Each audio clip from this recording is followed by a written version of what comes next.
ருசியா பேசுற ருசியா பாக்குற ருசியா சமையல் செய்வியா நீ பசும்பாலையில துவரம் பருப்ப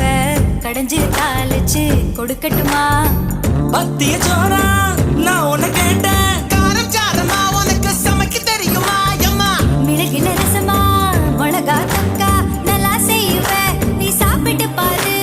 நண்டு வறுக்க தெரியுமா கோழி பொறுக்க தெரியுமா ஆட்டுக்கால நசுக்கி போட்டு சூப்பு வைக்க தெரியுமா ஏன் இடுப்பு ஓரமா இருக்குதையா காரமா கண்டு நீயும் குடிச்சுட்டா எடுத்துக்கையா தாராளமா கல்யாணம் கட்டிக்கிட்டு ஓடி போலாமா இல்ல ஓடி போய்